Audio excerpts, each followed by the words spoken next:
from the fact that there was political disturbance and turmoil at the time, brought about not only material deprivation, but brought as well, imperceptibly, many psychic, emotional, psychological damage to the country, especially to the Filipino youth, who had nothing positive to look forward to. And it was the genius of the late Chairman George T. to instill and to uplift the damaged morale of the Filipino youth through art. So he wanted to do something to mobilize the energies of our young people. So the predecessor of the Metrobank Art and Design Excellence was really conceptualized by him. He was the one who started it in 1984, the Young Painters Annual, the Made Painting Competition in 1984.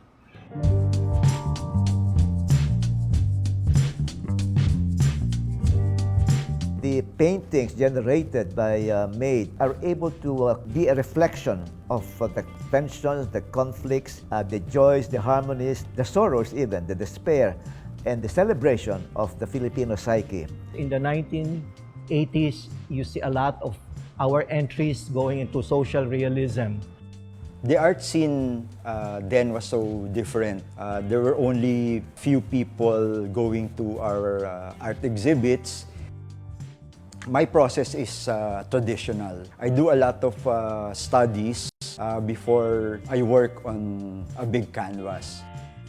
I won second prize in the oil category in 1988. At that time, I was very active politically. That piece is commentary on leaders who are abusive to its own people.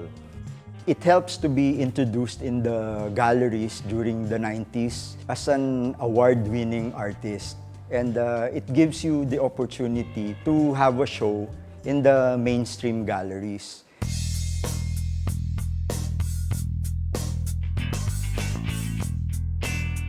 Down to the 90s, for example, where even the issues of the 80s continued to be pursued, there were certain aspects of, shall we say, existentialism. In 1995, when I came in, I reviewed what has happened since 1984, and I said, maybe we can consult the young artists. So we put up the Young Painters Annual. Yung art scene kasi noon, siguro 5 times smaller than the art scene now. Palagay mo ng from 8 to 12 yung number of galleries. Tapos walang internet, walang cable, walang cellphone. Nagsisimula siya sa idea, tapos gagawa ko ng drawings. Sa ngayon, gumagamit na rin ng computers para dun sa mga metal frames. Kasi maraming bahagi yung trabaho. After that, susubukan siya sa loob kasi isa-sculpt pa siya. So maraming trial and error sa gawang ito. Yung biyahe na yun, papuntang Antipolo, doon ko nakita yung image na yun, parang fish eye. Tapos naisip ko, magandang painting to. Ito yung sasali ko sa Metrobank. Last trip, gabi na kasi noon. Pag Metrobank winner ka, para kang Miss Universe. May corona ka ng 1 taon.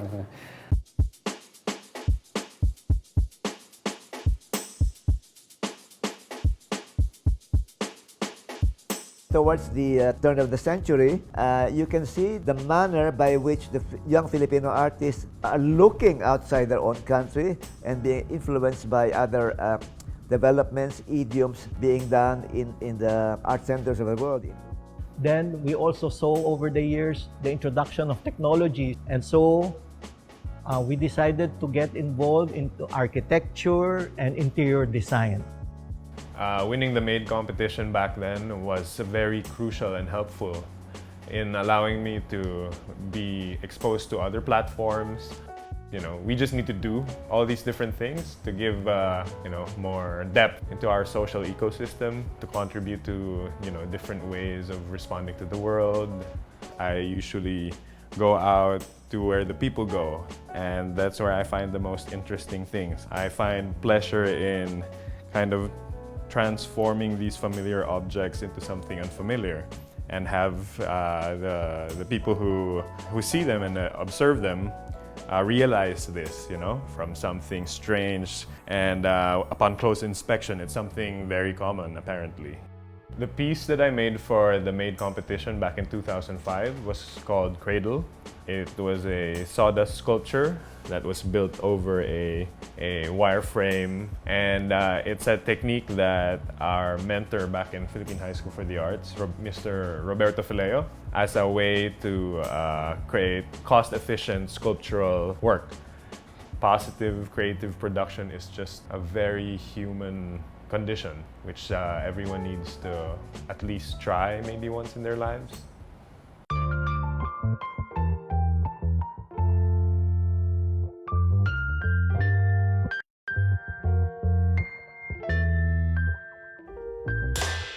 Nagsistart pala mag-boom yung art.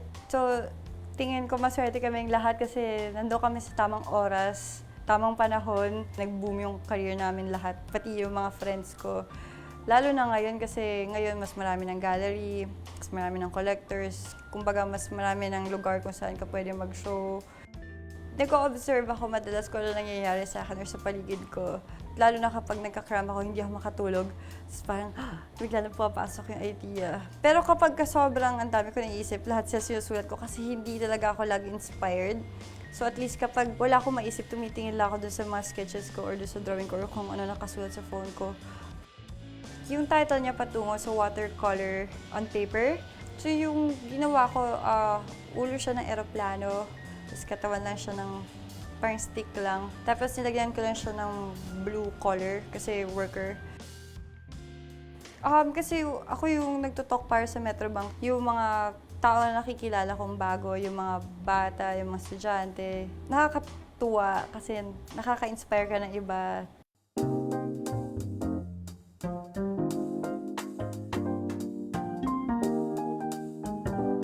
Through the work that we do in the foundation, our program MADE, we were able to utilize art for advocacy work. Art is a very powerful tool. It is not simply a reflection of our national soul, but it has the ability to ignite social change and cultivate ideas. Art describes identity of a developing or developed nation. It expresses how an artist feels and think at that particular moment. And art also describes who we are and where we're going. I had very equipped professors in art high school that made sure that we learned the value of art as a tool for change, something that evolves depending on the issues and concerns of the community. I'm not comfortable that it's positioned only to the privileged few. A lot of people should engage with the work, pero sa lipunan natin, parang kulang pa siguro yung pagkalat sa kanya. We have always looked at MADE as a competition. Over time, there is a responsibility to the young artists as a whole. So we decided to programmatize our intervention for young people. And we introduced the IDEA framework: inspiration, development of skills, exposure, and application. We wanted in the long term to develop our young people, so we have institutionalized incentives, program improvements every year. Something that we'd like to continue by bringing them to art spaces, not only the institutional ones like museums, but also in malls where people congregate. And that should be part of our advocacy, bringing art closer to the people. Young artists needs to focus on their art without any distraction. So I suggest MADE to create an artist residency program to provide the artist studio space and allowance for art materials and living expenses. I'd like to think that art and artists are catalysts of society. I view our artists as producing new realities, new narratives, new ways of looking at things. And that is the history of MADE.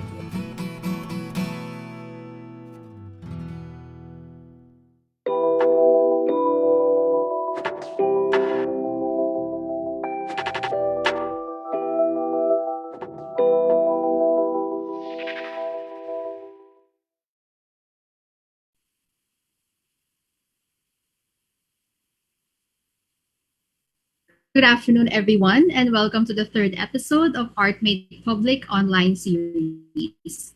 Every year, MADE visits different cities, museums, and schools all over the country to host public lectures on art and design and invite young artists to join the MADE competition. MADE awardees also join us to talk about their career, artistic process, and encourage young artists to continue practicing their craft. This year, we bring that experience online. Last month, we got the chance to talk to MADE awardees Alfredo Esquilio, Marvin Quizon, and Isko Andrade about how they nurtured their passion for arts through practice and through mentorship. On Women's Month, we celebrate the women creatives who make change happen. But before we get to that, let us get to know more about the MADE competition that ties all our guests together. Established in 1984 by Dr. George T. Xiaopian, MADE serves as a platform to launch the careers of young artists. To date, more than 400 artists have been recognized, and many of them are now icons in the arts industry. All of it started with a passion of pursuing excellence. This 2021, the competition resumes with a banner titled Spectrum as a general statement to showcase the endless possibilities in the art practice. Since its conception, MADE is an open theme competition as a way to encourage the artistic expression of the youth. So we ask you to work freely. You need not follow any theme or topic in creating your work. If you're interested to join the competition, please watch this next video. Welcome to the annual nationwide Visual Arts and Design program of the Metrobank Foundation. The Metrobank Art and Design Excellence. MADE. Recognizing outstanding visual narratives of Filipino artists since 1984.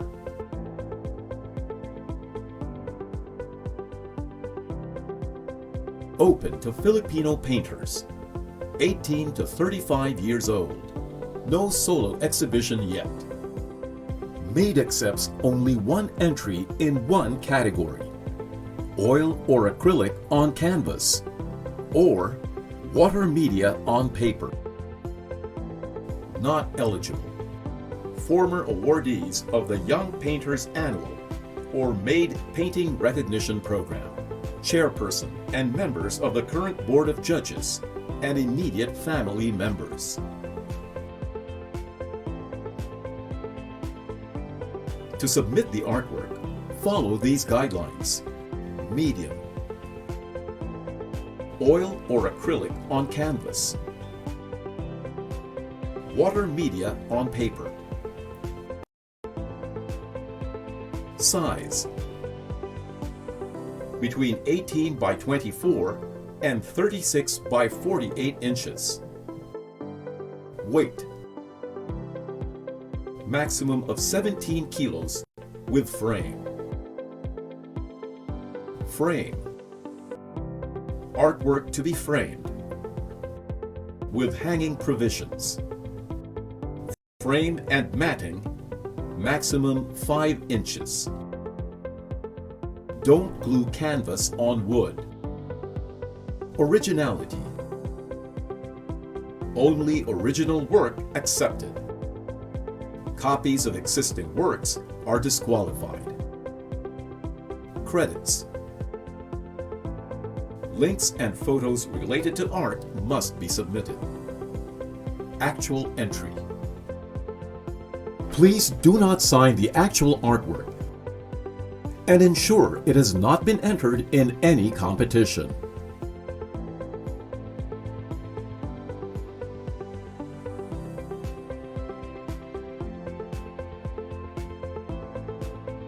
Oil-based or acrylic medium on canvas. Water media on paper. There will be 2 grand awardees who will receive the following prizes. Cash incentive. Artistic Development Fund. Mula Sculpted Glass Trophy by Noel L. Farol. MADE Network of Winners, MADE Now membership. Eligibility for a grant for first solo exhibit. Press releases and media visits nationwide. Featured in MAID and Metrobank Foundation collaterals, newsletters, and social media channels. Special citation. Special citation is a recognition granted to selected works that is subject to the discretion of the judging body. Special citation winners, if any, will receive the following prizes. Cash incentive. Mula sculpted glass trophy by Noel L. Farol. MAID Network of Winners, MAID Now membership. Eligibility for grant for first solo exhibit. Press releases and media visits nationwide. Featured in MAID and Metrobank Foundation collaterals, newsletters, and social media channels. National finalists. Oil-based or acrylic on canvas category. Water media on paper category. 10 national finalists will be selected and will receive the following prizes. Cash incentive. Plaque of recognition. Featured in MAID and Metrobank Foundation collaterals, newsletters, and social media channels.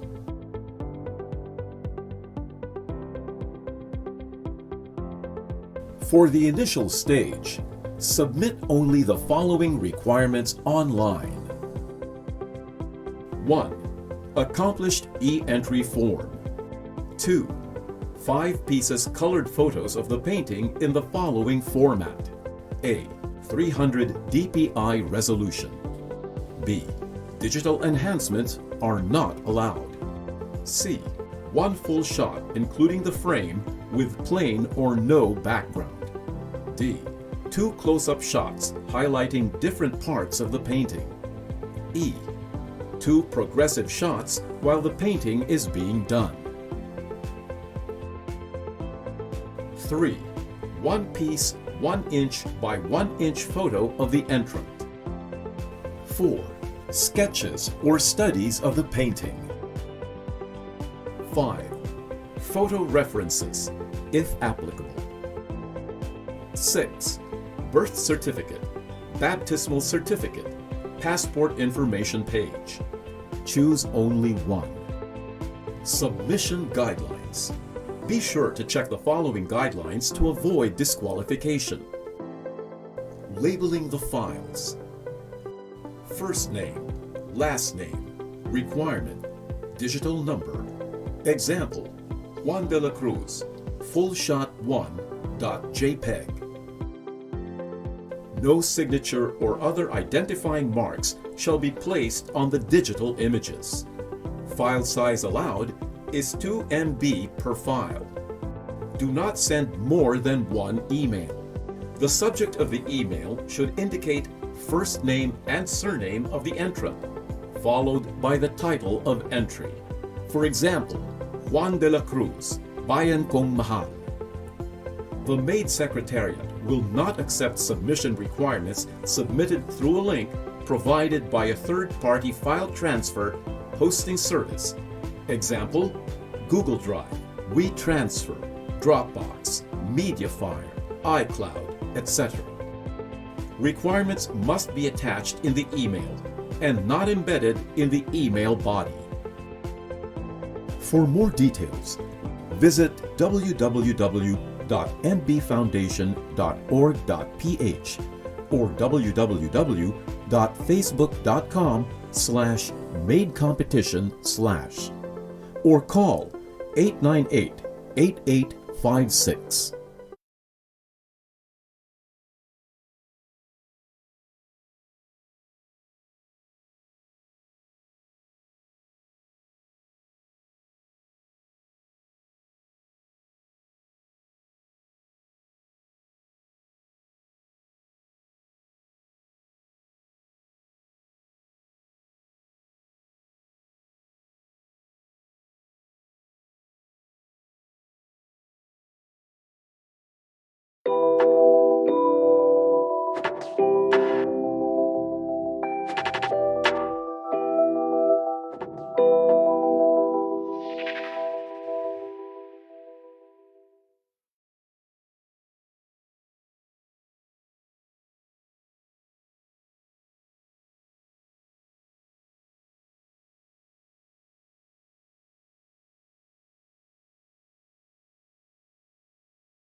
National Commission for Culture and the Arts Committee on Visual Arts.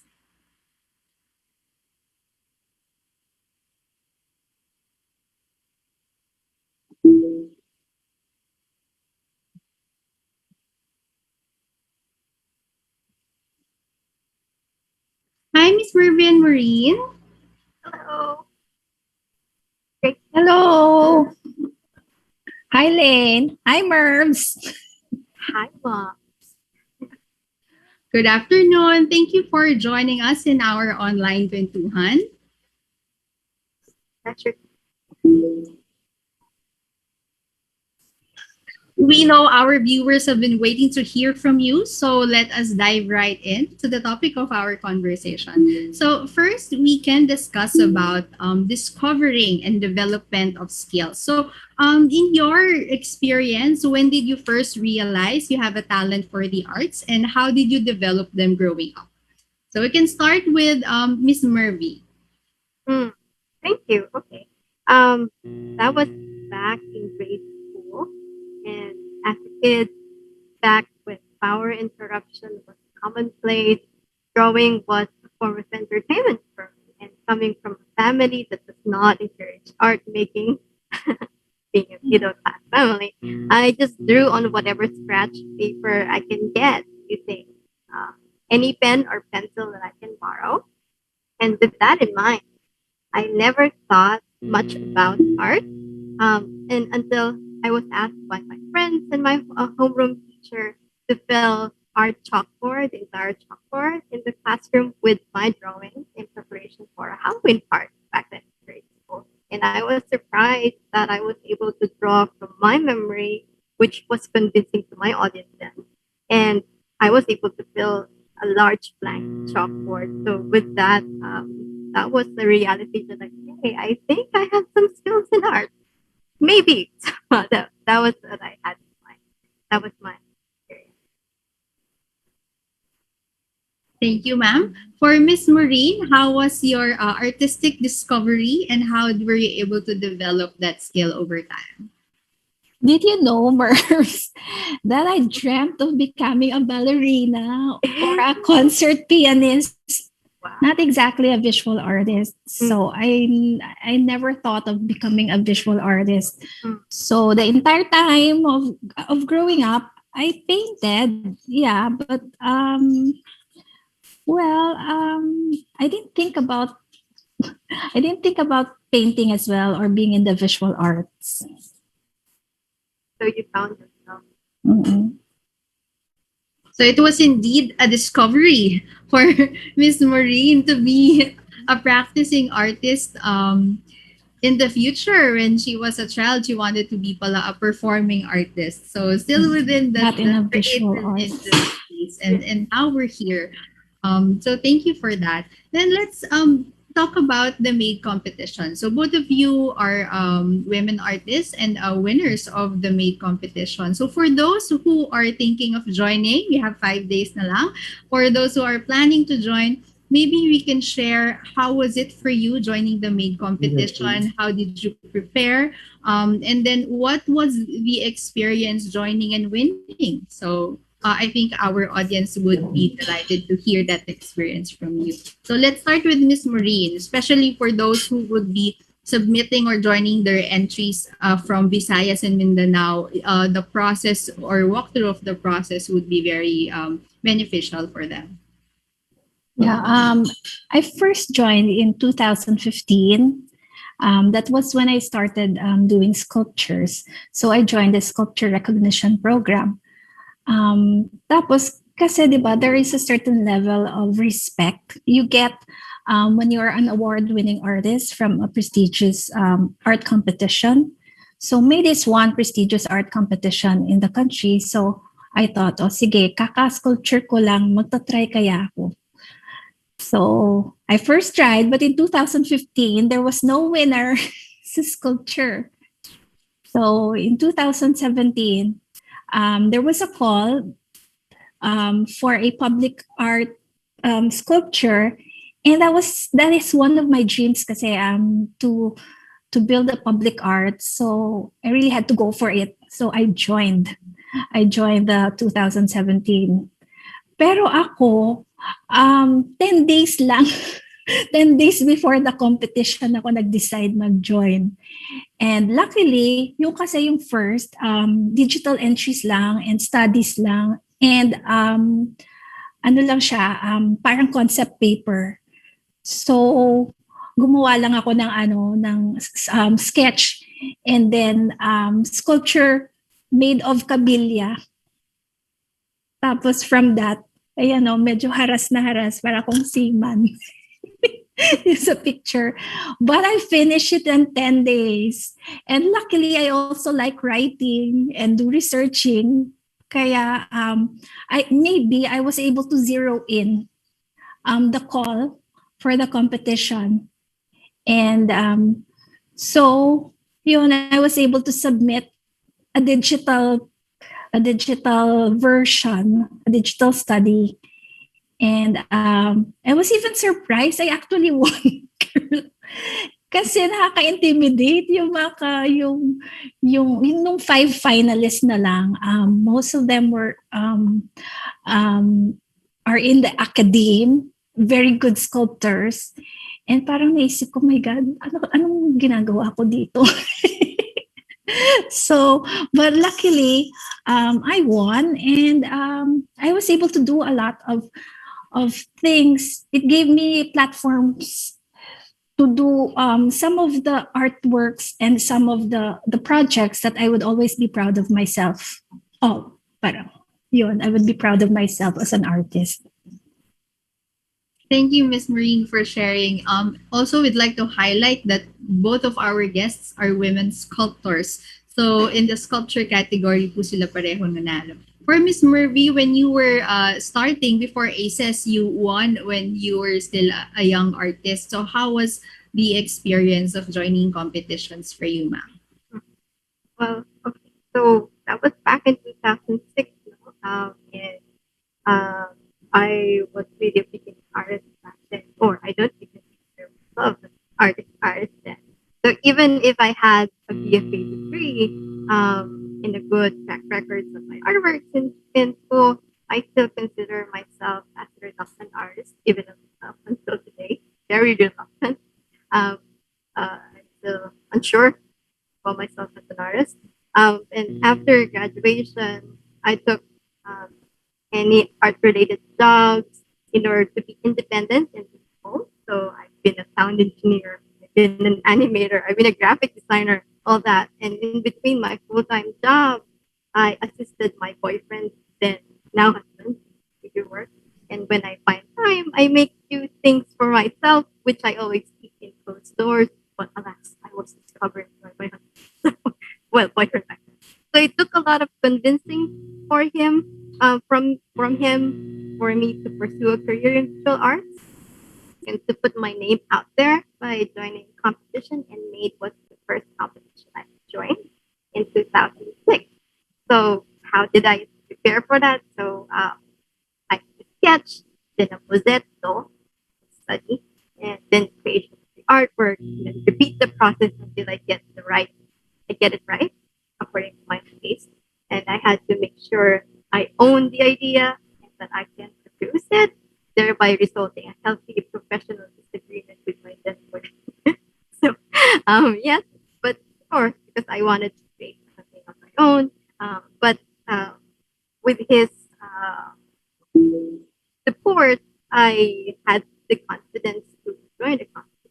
So the act of deciding to join the competition was more memorable for me. It was exciting. It was daunting as well.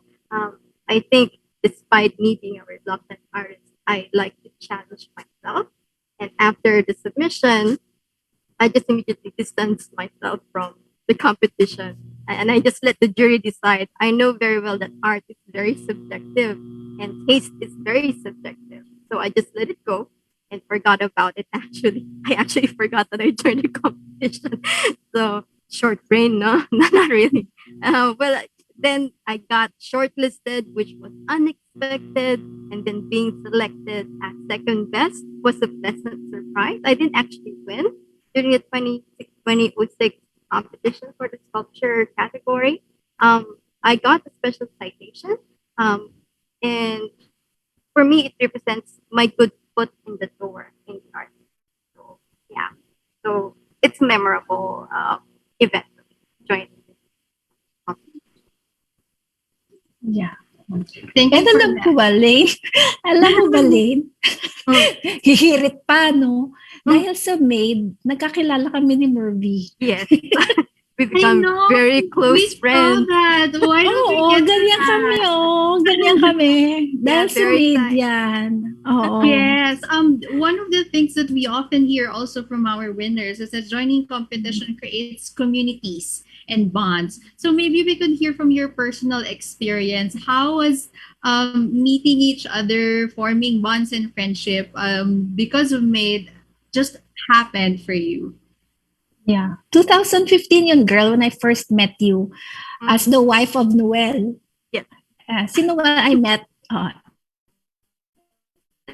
I met already because he did a residency sa Bacolod. So I met him. And then in 2015, I met Mervy. And after that, Noel curated our show for CCP. Tapos parang tuloy-tuloy na ang daming events na made na we go together, si Mervs. And wala, yun. I earned a BFF Yeah. because of me. Yeah. We Oo. support each other. We exchange ideas. So it was great to have woman artist friend from Pueblo. It's great. Yeah. Yeah. And pag nai-insecure ako sa art ko, si Mervy yung tinatawagan ko, girl, tingnan mo to. And then I just remind her, ang ganda-ganda kaya. Ano ba yan? Sus, Ginoo. It's great that we built friendships through Made, and then we had support system. Yan. That's true. We found out that going through the same experiences also harness a certain bond or support group amongst the winner, and that is one of the things that that we need to realize in joining competitions. There's something after. You get to gain network, you get to gain mentors, and you get to gain friends. One of the things then also that I picked up from the sharing po is you start with the sketches and then the idea, and then you try and execute it, because in your field in sculpture it's different than in painting, because painting is 2D and sculpture is a different animal. It's a different take. So the due diligence in putting together your ideas and doing the research, one of the most important things that young artists can learn from this conversation is the research and the creativity that has to undergo into making a sculpture piece, as well as one of the things that I heard Miss Mervy said, which is really good, is to let go. So when you submit your entry, because submitting or joining a competition is in a sense putting yourself in a vulnerable position, open for the critique of the judges and your fellow artists in the art community, and then you let go. You let the competition happen, and then everything unfolds after that. So that's such a wonderful experience, and we hope our entrants will also get to experience and gain all of those things, all of the learnings, the experiences, and the network of support during this time. I think one of the most important thing also that we could contribute and do is to build communities, even online, through conversations that we have, just like what we have right now. So going deeper into your artistic process and into your practice, how do you usually begin, and what inspires you? How do you deal with burnout, especially during this time that idea block, inspirational blocks are always present? So can you share with us how do you go through your artistic process? Una ka na, Mervs. Go. Well, I think a lot. I still wrestle with the idea if I'm mindful or wasteful by creating a project that I have in mind. It stems back from my childhood memory that I have to value each paper. It's not easy to ask for art supplies back then. So I know I am the worst gatekeeper of myself. I filter myself a lot. But that also forced me to think like a researcher as well, that aimed to clarify the significance of my project or my idea, what it means to society, or what am I saying here? So, what is my position or argument? Or what do I mean by this? So, that made me think about what my content is and how I can effectively communicate it through the skills that I have and through my knowledge of the visual art language. So I did that. And I'm not saying that everyone should follow my practice, research practice, but rather this is just how I work. And I get inspiration from life. Um, and I believe you can learn in explore life in human ecology if we look at the mundane things and how uh, look at it more closely. And often I observe the matters in life uh, the public largely ignore due to technology and capitalism, which is busy with that. And those little things are largely ignored. And for me, I'd like to magnify that. So I get my inspiration from life. And there are plenty of things learn and explore. And because I know nothing about life, really on the surface, people would think that I understand life, but not really. I only understand what's on the surface. And so through art, I try to navigate art maybe every day. And I use art because it is the only language I know well, navigate life. So yeah, and how I deal with burned out, like Mox and I, if we're together in Manila or in Bacolod, we go out and do karaoke, right, Mox? So we do things unrelated to art making. For me, I don't do things related to my project. Being an artist, it's like any other job. Sometimes you have to step away from work in order for us to enjoy life as well. So enjoy a good sleep, take a walk alone, no phone and internet sometimes, live a hermit, even just for a day. In order for us to recharge ourselves and sometimes try to have meaningful conversations with friends and people that you care about, get to know them more. And oftentimes they won't ask you how you are because you're too busy with your own things. So, but that's okay. At least you cared about them. And then just carry on and treat yourself. Like buy a slice of cake or watch Netflix or whatever makes you happy. Have a weekend. I think that's a way for us artists to deal with burnout. Because doing art is also work. That's a different kind of work, not the common pencil pushing or labor work. Yeah. How about you, Mom? How do you deal with burnout? And where do you begin?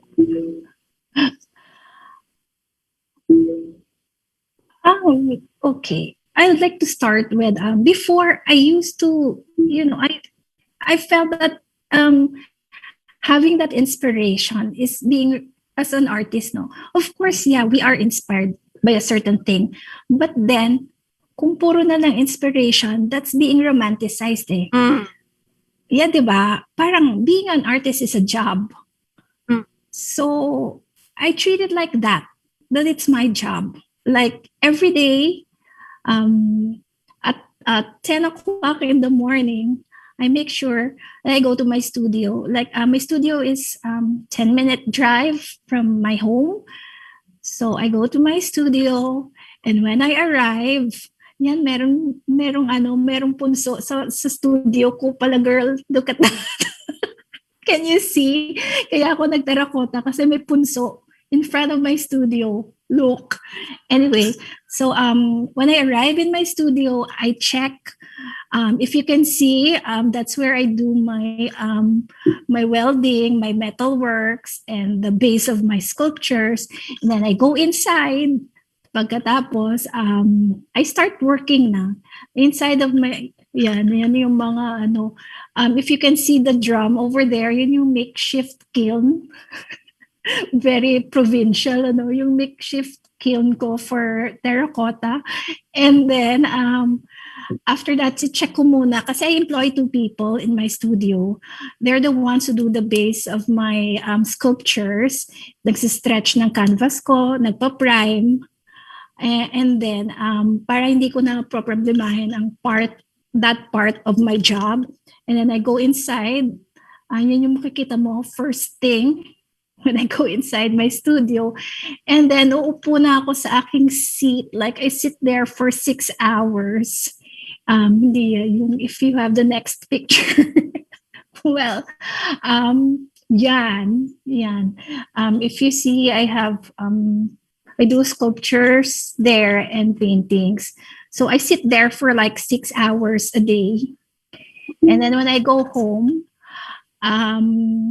I still cannot forget about work because I have to do my cultural duties sa NCCA or Viva XCon. But I make sure every weekend, I do not do anything related to art. That's to help me with the burnout. And dahil before, pag hindi na, that is one work. That is one installation I did. When I was feeling very, very, parang wala na akong gana. I was struggling if continue ba ako sa art or not. And the funny thing is, Lane, this slump happened a year after I won. A year after I won MAID. Kasi parang naisip ko, oh my God, bakit ako nanalo? Hindi naman ako magaling. Just out. Hindi, no. Pero I was just really burned out because I was doing a lot of things. So that installation was a reminder na that there was a point na walang activity yung studio ko. So, and I wanted to let it out, let that feeling out. So I did that installation. And anyway, but it's also, it's a job, being an artist, diba? And you have invested time, effort. So every day is just like a gift. See, I after this lockdown, actually, the lockdown made me realize na, okay, being an artist is a gift talaga. So, yun. Wala nang burnout. Rest lang pag burnout ka. What a great perspective. Being an artist is a gift. To our listeners siguro, no, one of the things that they can pick up, first yung sinabi ni Miss Mervy that your practice, your interdisciplinary practice inputs to your artistic process. So even like when she's doing her sculpture, there are different hats that she would wear, and from these practices, which we will discuss more about later, it provides inputs and shapes her artistic practice and process. So, and then for Miss Moreen naman, yung being mindful of in yung thinking process to come up with artistic creations is very important as part of her process. And for both, there are phases in the careers. So for young artists out there, if you hit a slump or a bump in the road, think of it as it's just a phase and it will pass. Sabi nga ni Ms. Moreen, continue. Even if you feel like you want to give up na in trying to be an artist, especially if you're a young student during a time of a pandemic, think of the career as a phase. So never give up and continue joining, continue making. So in your the phases of your careers po, no, let's discuss, when did you feel like it's time for you to explore in your practice? Specifically, you were artist, you are Miss Moreen, a cultural worker, and Miss Mervy is also a cultural worker as well as an academe, an art educator. So how did that happen for you? For those artists who would like to explore as well the other possibilities in the artistic practice in the Philippines. So how was it being an educator and a practicing artist, and a cultural worker as well. Unahin na natin si Miss Mervy. So how, just to rephrase the question, how I evolved, that's the question. No? I guess you evolve once you get to understand more about your own philosophy. Because starting out as a fresh graduate from an art school, or you're just a beginning artist, not necessarily having a BFA degree, it's totally fine. It's totally great. You get to understand your art once you start creating it. The more that you make it, the more it clarifies what your philosophy is as an artist. I don't agree that artists does not have a philosophy. You do. You have your own set of principles. You have your own set of what makes good art, and all of those things are subjective. But that's clarified the more that you make work. So it's really you you get to develop your voice if you started expressing your voice. That's what I have. That's what I believe. And for my case, I only got to the turning point for me is when I was exposed into um, the art in America, in Europe, when I had my studies there for under scholarship for my graduate program. And I then realized, oh, this was my inclination back then. I was more focused on forms, style, but there are other avenues for me in the art that I can explore, which I was actually interested. So by learning more through creating, then you get to discover how you can evolve. Hope that answers your question. Right. So developing your voice, it's a process. It's again part of the artistic journey of an artist. And one of the things that we can learn from Miss Mervy's experience is that for her it was exposure and going through scholarship, further education. So for young artists out there, if you feel like it's time for you, or if you have ever evolving feeling to find your or develop your own voice, one of the ways to do that is to expose yourself out there, and as well as scholarship, further education. So one of the things that we also promote in MADE is the Artistic Development Program. So we want to support our awardees after winning, so they get to choose a track, whether it's education, enhancement, or exposure. So we hope that it could help our listeners and viewers who want to develop their own voice and their own practice. So for Miss Moreen, how did you know that it was time to evolve? I feel that it's actually organic. You know, while you're doing your artwork, you know that you suddenly get interested in a new medium. You suddenly get interested in something that sparks an interest, or parang ano siya, parang as you go along, you learn and then you explore.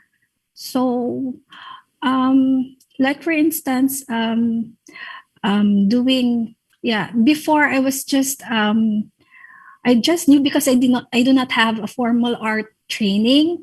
So the first medium that I used was just watercolor and painting. But from after a while of being exposed to the art scene, I have done a lot of installations, public works. I did community projects, and I have even done big works like 5 to 10 meters of sculptures. So I have done public arts. So imagine from myself, when I see myself now going through all those process, learning along the way, and evolving, parang jumping from that young girl na nagpipaint lang for hobby into doing this much. Parang, well, it has all been organic. Yeah, I agree with Mox that Mm-mm. you get to discover more as much as you make. Because making equates to Mm-mm. discovery. Because if you don't make, you won't Mm-mm. discover anything. You won't discover Mm-mm. yourself. You won't discover your own proclivities in art. So making is number one. So yeah, and it's not necessary that you should get a graduate degree in arts. It's really having an opening yourself to discovery through making would actually lead you to understanding yourself and knowing your position in the art and knowing your direction. So making is number one. I agree Yeah. with Mox. Yeah. Just keep on working. Keep on doing art. What a wonderful takeaway, no? Just keep on making. For those who are experiencing any slow slump in their artistic practice journey, or even those who are just in school who might be thinking twice if this is the right career or future for them, just keep on making. You listen to Miss Mervy and Miss Moreen. Just keep on making. So let's discuss your artistic careers. So, a little throwback na lang muna po siguro, no? What did you consider your first debut into the arts world? So, share with us your debut. So let's start with Miss Mervy. Hmm. I don't know if I've made a debut already. So, yeah, but maybe first solo show. That's the debut. Local exhibition solo show is a debut that an artist can consider. Um, and the big goal or dream of every artist is to make a debut in MoMA or in other big museums. So yeah, and for me, that's the goal now. So yeah. So that's solo Mm. show for Miss Mervy. For Miss Yeah. Moreen. Ganun din. I've been painting for a long time as a hobby. So, when I did my first solo show, parang yun na. And it was in 2012 dito sa Orange. Yung Orange kasi parang launchpad siya of all the artists na based here in Bacolod. So dito kami lahat nagde-debut. Okay, but yeah, first solo show. So let me pick up on that, Miss Moreno. Shout out to our friends in Bacolod and from Orange. Magandang hapon po sa inyong lahat. So maybe we can discuss Viva XCon. So these are the projects, the career milestone, and the network which our awardees now have in their own artistic practice. So Miss Moreen, can you tell us more about your first experience in Viva XCon and how was it now? I know it's ongoing and you have a lot of online activities which we're also a part of. So can you share with our audience how was the experience being part of such a big endeavor in the art scene, the Viva XCon? Okay, first, Viva XCon or Visayan Visual Arts Exhibit Conference is the longest running artist-run biennial, which started 30 years ago here in Bacolod City, and it has grown into more than us. It has grown beyond more than the people who found and discovered it. And it bridges the islands in the Visayas, and now we have international connections na. And it was in 2010, my first Viva XCon, that I actually discovered that a career in the arts could be a viable career. when I met a lot of artists outside Bacolod. So it was November 2010, and then come February 2011, I decided, okay, I will quit my corporate job and I will plunge into the arts and follow my dreams. So years later, knowing Charlie Ko and Manny Montelibano, they approached me to be part of the secretariat, to head the secretariat actually, probably because I have good management skills from having that experience in the corporate world for a long time. And so I knew that I was needed, and I knew that I could contribute to the organization. And until now, more than the festivities, we have a lot of ongoing projects, including those online talks that you've mentioned, Lane, and all the other projects that are to come after the conferences. Yes, Miss Moreen, thank you for sharing with us. So, being an arts manager, no, how did it inform your practice or complement it? Because again, as you've mentioned, Viva is such a big. It's bigger than us, so it's really a movement already. It's a community already. So being part of that, and how does it contribute, or how did it inform your artistic process naman personally as a sculptor, being an arts manager? Well, somehow I could not help it, but it shapes my practice in such a way that parang service-oriented ka. you want to do relevant projects. You want to touch the community, and so even if I'm not aware of it, or even if it's not my intention, some of my works are geared towards having people interact with my installations, or like for instance, I have this project na it talks about the Christian strict Christian upbringing of Negros Occidental, the relationship of Negros Occidental with its neighbor islands. Parang somehow a lot of my works have been shaped because of that. Parang it's innate na yung doing something relevant to the community, something that would touch on the culture and the values of the community. So, siguro yun.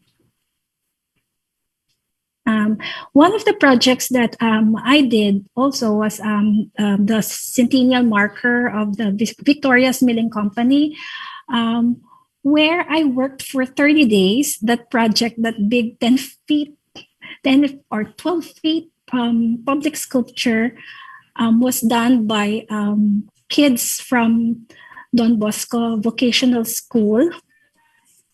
And parang it gave them, that project was nice because kahit na 30 days yon at na-stress ako sobra to be working with kids na nag-aaral mag-welding pa lang. Parang that project gave them parang a sense of accomplishment.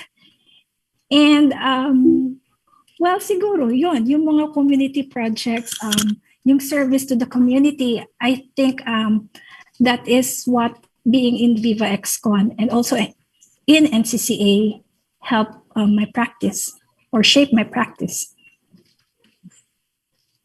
Yes. So in alignment to our topic, no, women making change, women as change makers. So in your line of practice, it was being an arts manager, working with the community, working on something that is bigger again than all of us. So for Miss Mervy, let's talk about the project Cabinet of Disappointments, ma'am. So tell us more about what it meant for you and what learnings can you get going through that project of engaging and making change and communing with people who interact with your artwork. Mhm. All right. Thank you for giving me the opportunity to explain about that project. Maybe begin first with um, about my style in art. So people would assume that I have no style. Well, I can't blame people because I don't think I'm a conventional modernist artist. Forms, style, and art for art's sake is not a major concern for me. What is consistent in my practice as an artist is my intention and my stance that what I hope is to magnify anything that's mundane for the purpose of seeing how they are intertwined with the social fabric of society. I'm more interested in the quirkiness or sometimes the dark side of life rather than obsessing on techniques. My trademark as an artist, because art for art's sake, again, is for me, is a form of creative limitation. And so I explore other processes, artistic processes. It's because of my desire to understand life as a priority as an artist. And by being, when I made this piece, by being a foreigner in a foreign land in America, I started this project in America. Brought about my interest in understanding how people think about their own living conditions and how to reflect on how different or similar we are from each other. And in this work, I am more like a custodian who keeps secrets and at the same time care for the collected artifacts as specimens. So I asked them to participate by not asking them to write who they are, but really just to um, see this catalog cabinet like a friend who can keep their secrets, who can share their stories, all that pent up emotions. Because from my experience in America, people don't really overshare their feelings because they know it's a burden to another person. So for me, as an artist, I'd like to have this kind of work wherein people can um, not have a filter of telling what they really feel and what their disappointments are. And this catalog or cabinet function as an archive machine where people may choose to share and file their regrets away. So as soon as they write it down, I made some notes there. What goes in stays here. So in a way, it offers like a catharsis for that in some sense. Although I cannot guarantee that's what it can do, but that's what the hope is. The work encouraged participants to cast off the heavy emotions they carry through this archive machine, which with the hope that it would guide them to see what deeply matters to them, or to serve as a catalyst for people to make peace with themselves. And with having that all card catalogs there, people can go through it and they would feel that they're not alone, that someone else is also experiencing the same. It's just that they're not vocal about it. So that's the difference between America and the Philippines. In America, people don't really overshare their feelings because it's rude, because you're overburdening it. It's an overburden for the other person. And like here in the Philippines, we share with our friends that we accept it. That's the reason why, how it started. And so aside from being a channel for self-reflection, the cabinet is of disappointments is also a laboratory for me, which attempts to filter out the common denominator that haunts us and to analyze what is the root of the collected disappointments in life. So it's still an ongoing work. Um, it's a traveling piece. First it started in America, then it went to France, and then the last time that it went travel is in Malaysia. The concept is to travel all around the world, but of course I need to get support and funding for that, which I'm still working on. And with the pandemic, I don't think it's possible, but for now, and it's not safe. But I am figuring out how to turn this into something that can be done remotely or digitally. So yeah, and at the end, what I have is to create like an algorithm of what it is, hopefully to figure out what is the root of all the disappointments and frustrations that people are experiencing. So yeah, It that's would be it. interesting to see it in the pandemic Yeah, situation. situation. Yeah. Yeah. I'm What sure there'll be more respondents, I'm guessing. Yeah. yes, what it could collect and what it could safe keep Mm. in relation to what is happening right now. So, ma'am, can you Mm-mm. tell us more about your work as an art educator? So, we discussed how the artistic process function as an interlocutor of communities, of Yeah, strangers, extremes. Yeah. and talking about the deepest disappointments. Yeah. So, being an art educator, how does it interplay with everything that you're doing? Good question. I don't see that my because I again it's another hat that I wear as an art educator. When I do teach, I try not to put words into the mouth of my students. So I ask them to discover who they are, what their concerns are. And so, in a way, in a sense, just like the social practice that I applied to my cabinet disappointments, more of a facilitator rather than a dictator. So, when I teach, for me, my purpose as a teacher is to help them grow as an individual with their own unique tastes, with their authentic perspective. And I'm just there to pick their brains and to catch if they're being inconsistent. So that's the only critique that I can give them. I won't be enforcing my practice. I won't force them to do new media or won't force them to paint. I want them to discover their own voice or their own language in art making. But my role is to facilitate their creative growth. So in my story and how what motivated me to teach, so I'm sharing this story not because I want to sell how good I am as an artist or as a teacher, but to explain where all it began. It began in college as a student. So oftentimes, as a college student, we get confused with the instructions and concepts shared by our teachers, and because many of us were daydreaming about our crushes and food because we're hungry. So I'm just joking. And sometimes some college student would insist on their own personal tastes and preferences, which would result to disconnection. And so from that experience, during break time, conversation with the circle of friends from the same program is expected. So, but during that break time, oftentimes I end up facilitating the discussion with my colleagues in order to construct a shared understanding of the same questions that we had about the plate.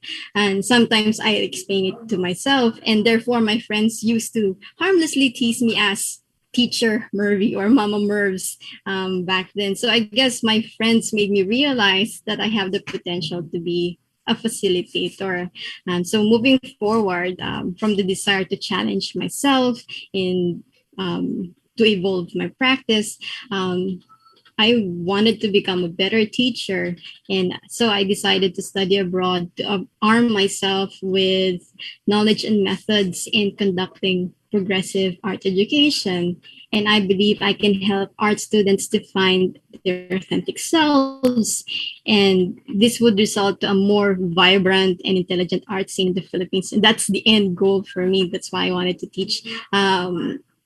That's I think the gift of every art teacher is to ensure that our art scene in the Philippines would become more vibrant instead of just making a gremlins additional gremlins of you wherein it's just a photocopy of you. I don't think our teachers are like that now. And so yeah, So that's my story. And now I'm a teacher in PWU School of Fine Arts and Design. And what I love about the school is that we have my vision and their vision is aligned, because we're about being more tolerant to differences. Again, PWU is known as a feminist school, tolerant to differences. It's not just about gender equality, but it's being accepting of differences. And it's focused on cultivating the understanding over technician development of artists. So, and to lead students to become catalysts for social change or positive change in society.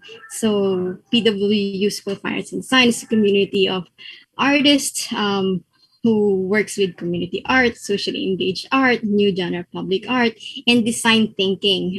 These philosophies or practices are encouraged and modeled by our teachers. So yeah, and so I'm here with PWU because of the alignment of our philosophy in education. So Thank you for that. A lot of what our guests discussed today was about facilitating, educating, and it's really a bulk of it really is relating to an audience, to a community, and not just relating but engaging, conversing, and there's a purposeful action that comes with it. And so for your practice, how were you able to reach out to a foreign audience? For those who are artists who are thinking, how do I go international? How do I speak to an international audience coming from the Philippines? So how were you able to transcend that into your practice and in your organizing and in also in teaching? Moreen, would you like to begin? Or O ba una? Okay. Well, they could always, if you, there are a lot of opportunities for residency programs abroad. So if you would like to experience another culture, if you want to integrate and immerse yourself in another culture, that's one way. And I think doing that makes you respect more the differences between cultures, and also you also have to learn to how to compromise. That's the thing I learned. For instance, when I did my residency at Abu Dhabi, from the start, kasi at the end of the program, you are supposed to create a solo exhibition. So from the start, restricted ka na, like there should be no nude, there should be no subject on religion, there should be certain restrictions, and you have to respect that. I think that is one thing na important then for going into an international art scene. But you just learn to compromise, learn to learn to respect their culture. Yes, in the process of artistic development, one of the things that are available, an opportunity available for young artists would be to take up residencies, local and international. And one of the things that they also need to develop is relating to international audience. What can an artist from the Philippines bring into the international conversation? So for Miss Mervy naman, no, maraming mga artists who are also thinking, how do I get scholarships as well? If you could share with our young artists, how was your journey applying for the scholarship? It's also a risk. It's also a different process on its own. So paano ba? How can they look into this kind of opportunity? Right. First, Google is your friend. So Yes, artists. yes, for artists, like Google search artists in residency. Where? Asterisk Japan, or change Malaysia, you just have to Google search. Think of it as your channel to find opportunities, because we know having artist friends in the Philippines is not that easy, and information are not easily disseminated. So one, Google. So be self-reliant.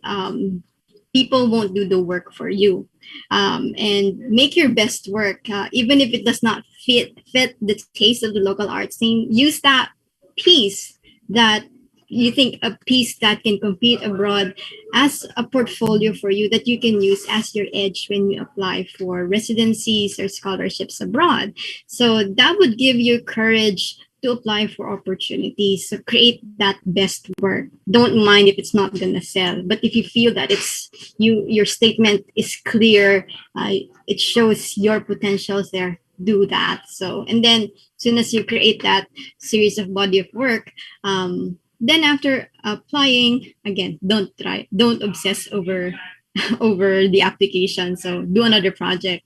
And from what Moreen have mentioned, if you are now abroad, you've been given that opportunity.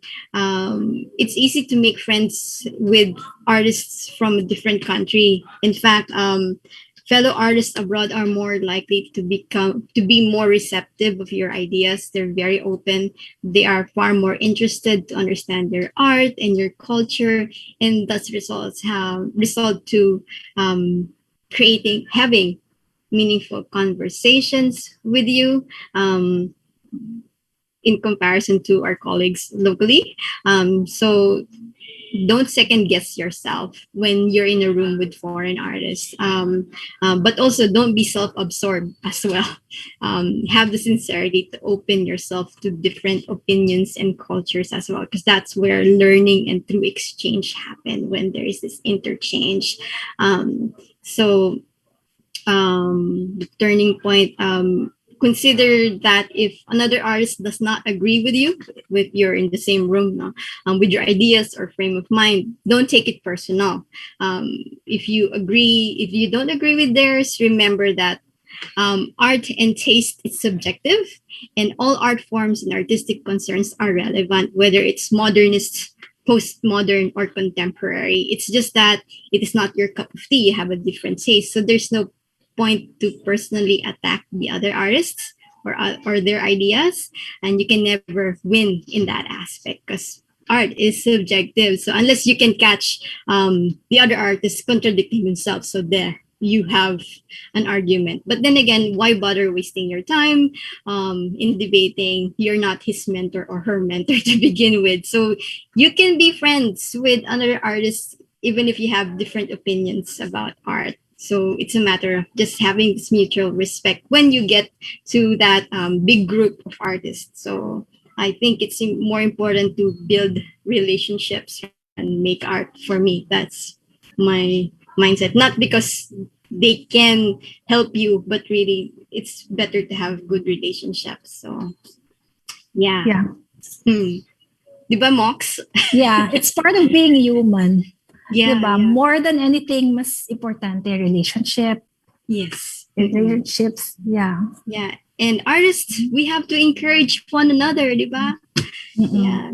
If they ask for assessment of work, base your recommendation from their intention, their taste and their concept. Put yourselves in their shoes, not from your taste. So you get better conversation with that. Yeah. So ganun din sa international audience. Yeah. So there's this real discussion. So you have to understand them before you From get their to perspective, before you evaluate. It's the same thing as being a person. No? Before you judge a person, you have to know who that person is. The same thing with art. Before you judge the art of another person, know the art of that person. So where he comes from, bakit nagkaganyan. Yeah.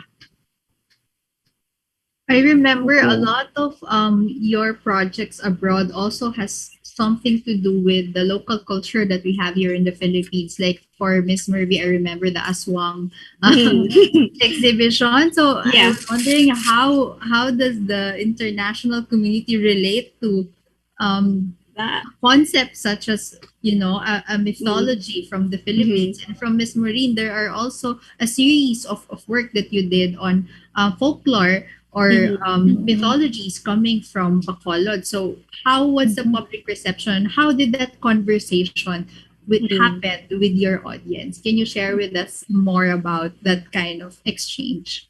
Sige, Mervs. I'm interested actually, tas wala pang translation ng aswang sa English.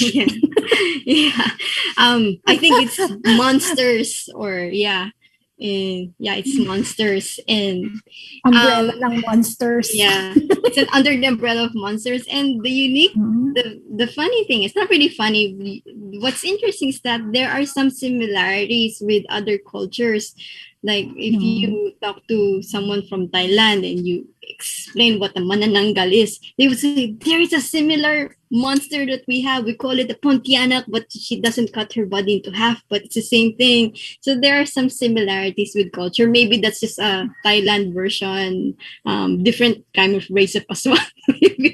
But there is some similarities. And even if you go to Japan, they also talk about the yokai, meaning ito yung elementals, yung mga duende or little demons. And there are some similarities with our the mandupa and all. So I think mysticism, folklore, and monsters, it's universal. All those With the different names. we just call it with different names, and we just have different versions. Just like language, we have a different language in Visayas, and in Tagalog, in Manila, and in Japan as well, or in America, they have different language. It's the same thing with the mythologies that we have, different versions lang. So in a sense, even if we speak of our Filipino culture, there are some Americans or other foreigners would understand that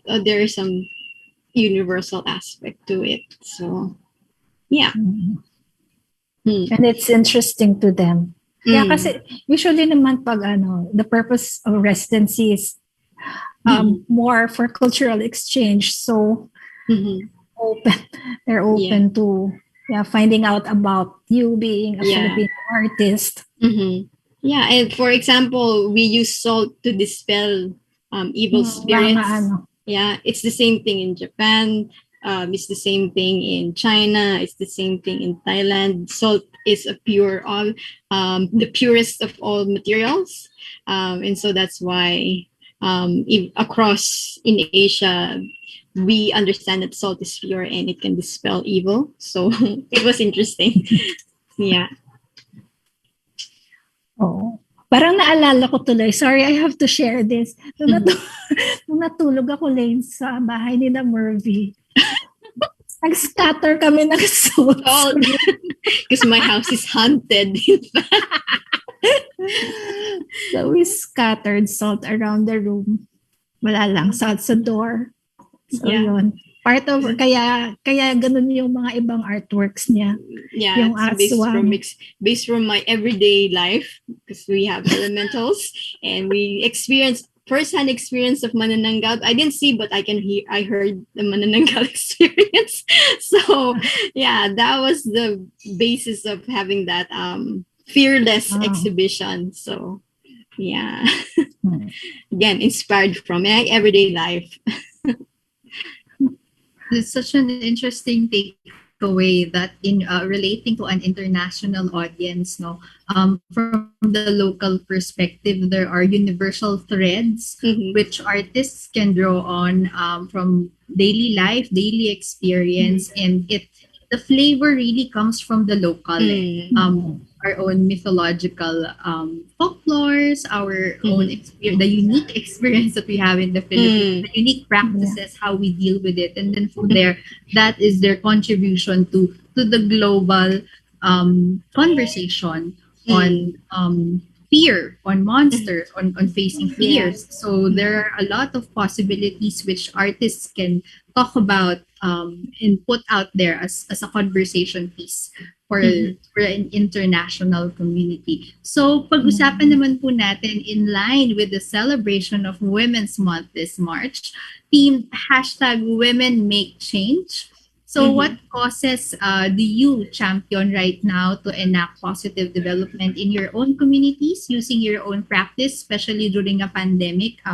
Is it even possible to be an agent of change, to be a force of change? And how can we make sure that no artist is left behind? So from your own practice as artists, educators, and community managers, please do share with us. Sino ba? Ako na mauuna.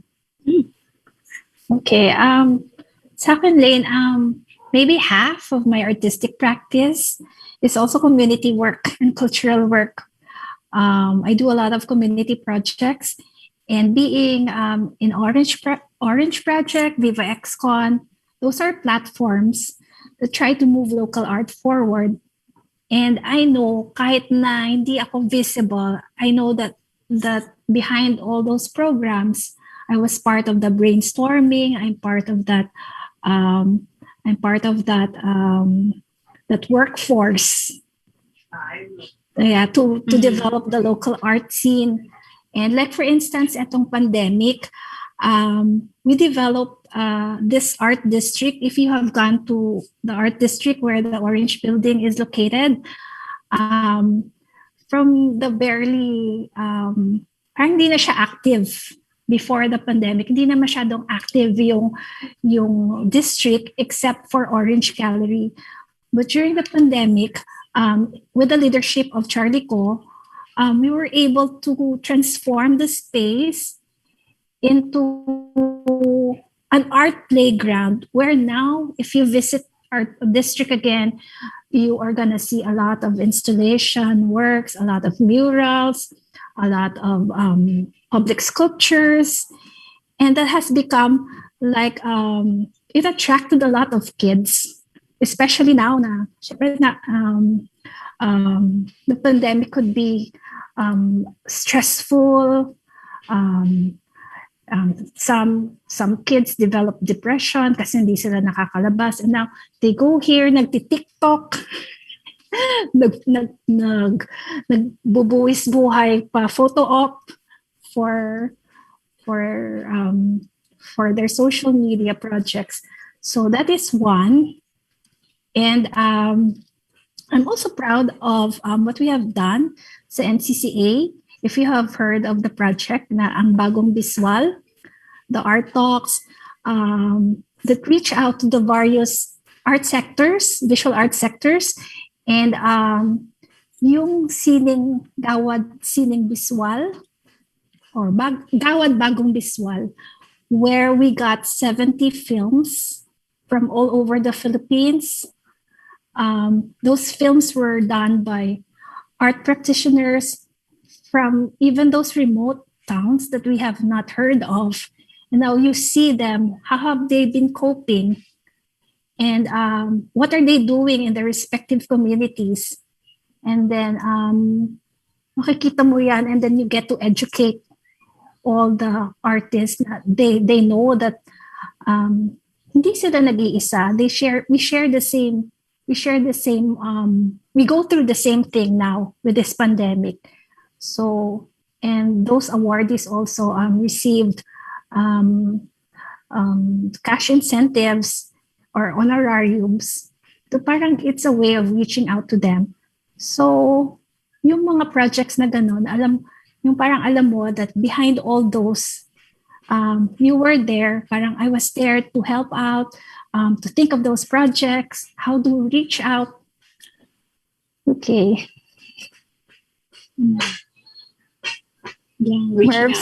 Yeah, reaching out is a good way for us not to leave anyone behind, you know. And yeah, especially even we artists use art to help organize our thoughts. It's still, mental health is still an issue even to artists. So I gather for me, it's best for us to encourage one another.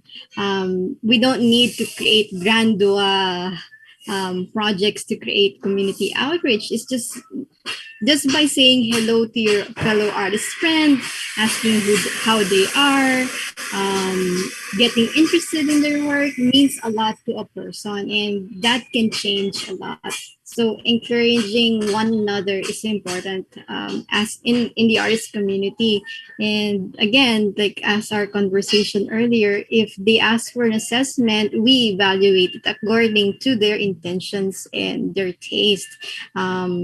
And not use our subjective point of view to assess their work.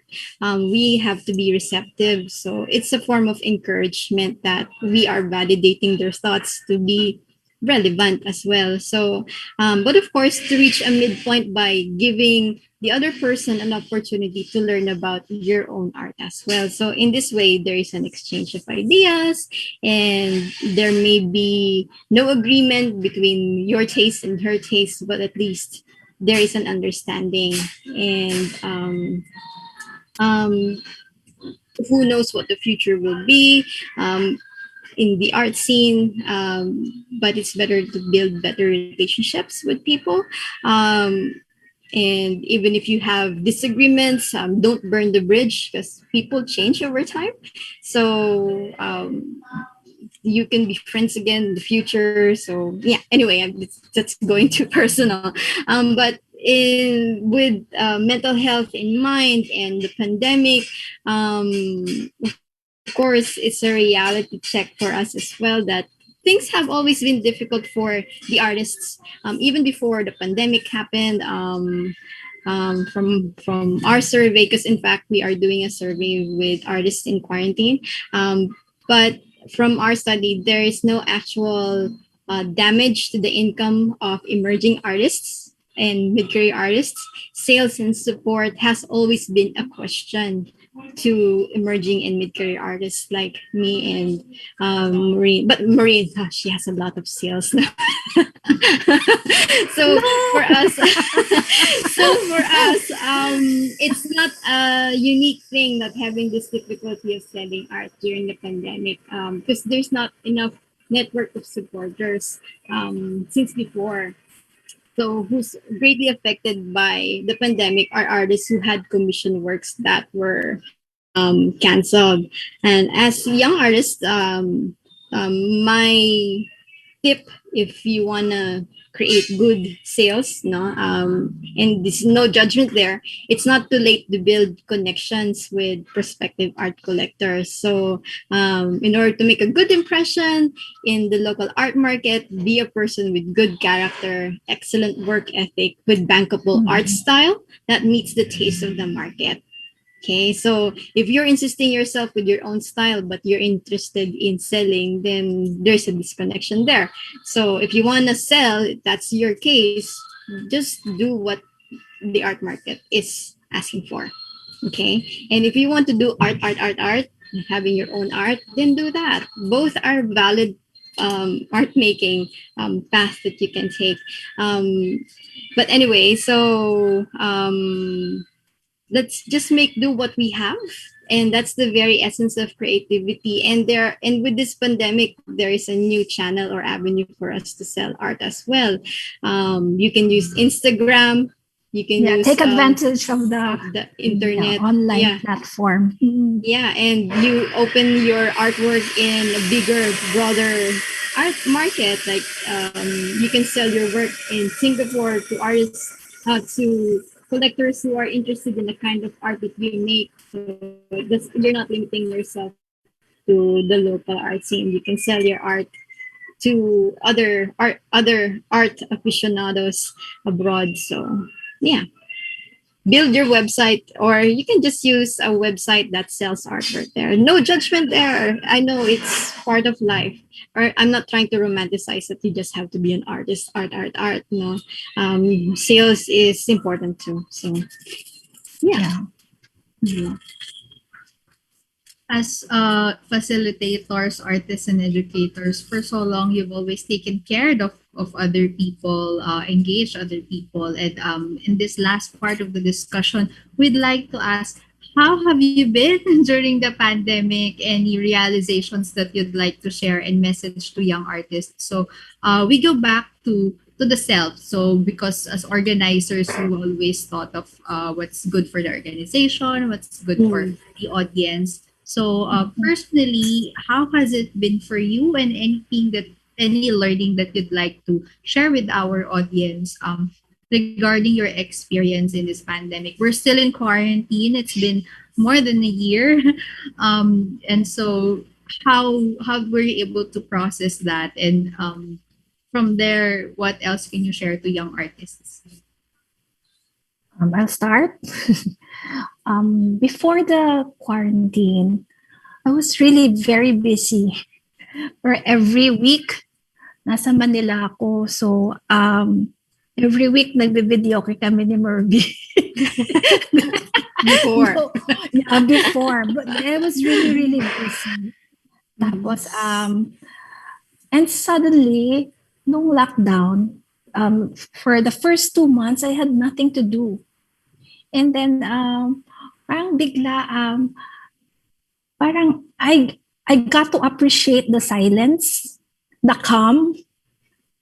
And yeah, and after that, parang I got to know myself more. And from yung artworks ko nga nag-change na from all those dark artworks, biglang naging colorful. Kasi you get to appreciate the small things in life. Yung parang all of a sudden, ordinary things matter. You get to realize, at the end of the day, mas importante family, relationships, friendships. So, well, yeah, that's my realization during the pandemic. Pero still, after the 2 months, naging busy na naman uli ako. We did Viva XCon. Diba, actually I did one installation like I mentioned, sa art district. I did an installation which is entitled How It Was and How It Will Be, because that installation is like exploring ano kayang mangyayari sa mga kids, diba? Kasi the closure of schools, yung suddenly they are isolated. So what will happen to them? Parang ganun yung line of thought ko when doing that work. And like it's like an empty playground. But since yung art district attracts a lot of kids, hindi pala siya naging empty playground. Every day ang daming nagsiswing dyan. But well, yeah, I actually have done a lot of works now sa pandemic pa. In spite of the pandemic. Yeah. Okay, ano pa nga ba yung question, Lane? How have you been? Yes, how have you been? Ayun. What did you learn, and any message you want to share to young artists? Yeah.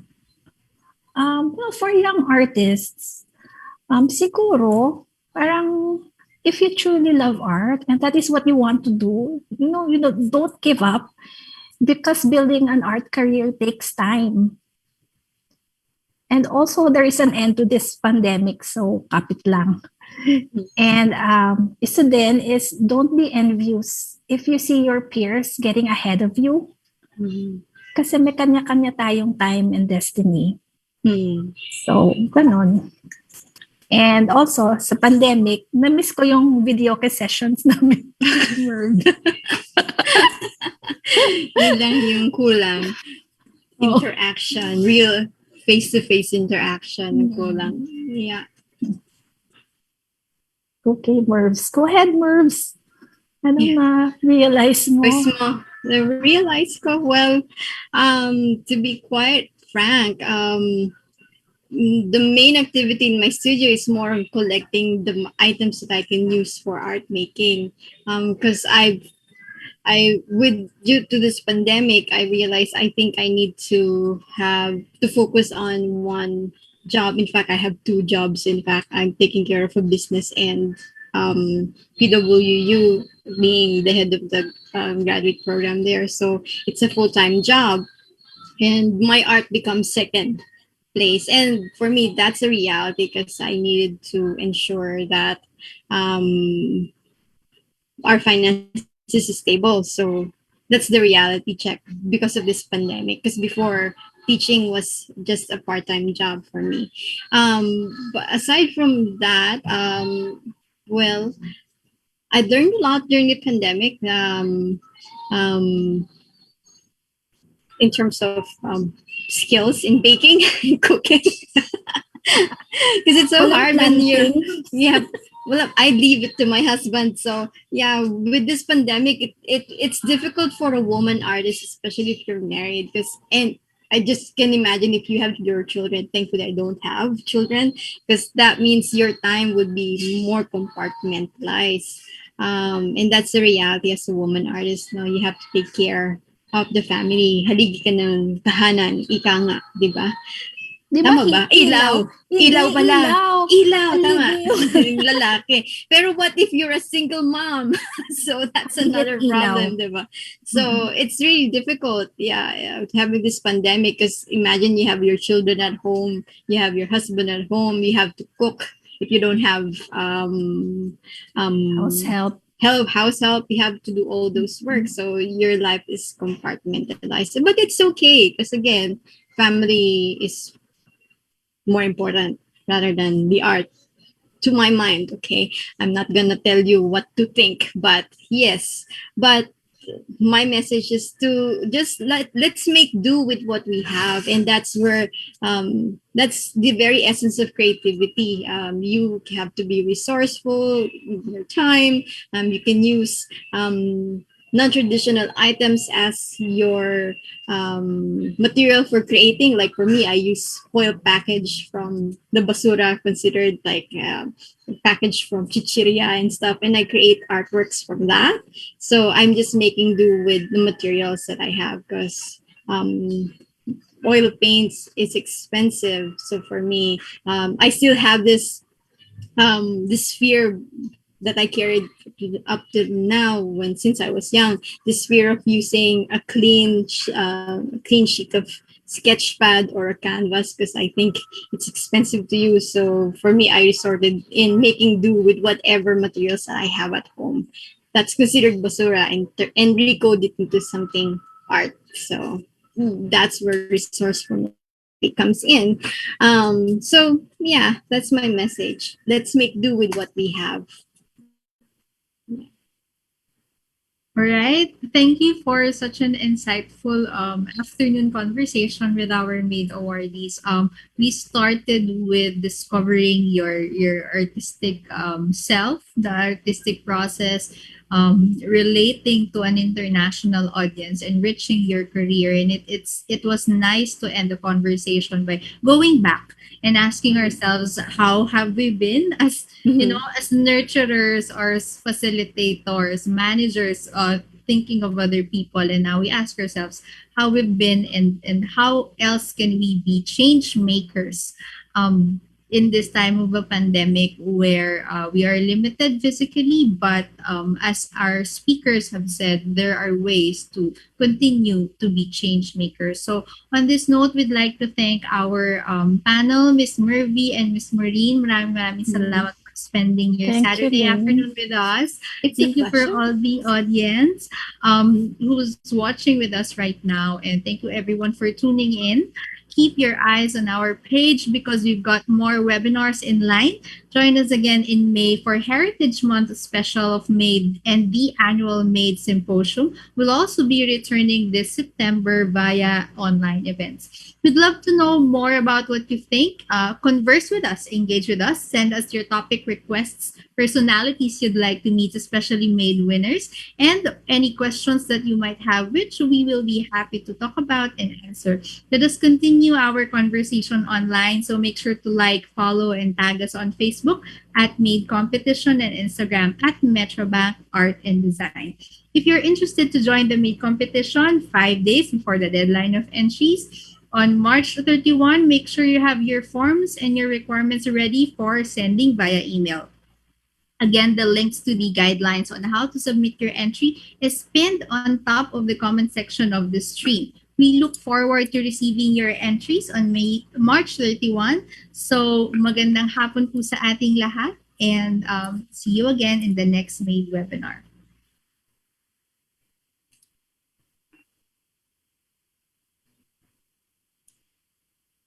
you.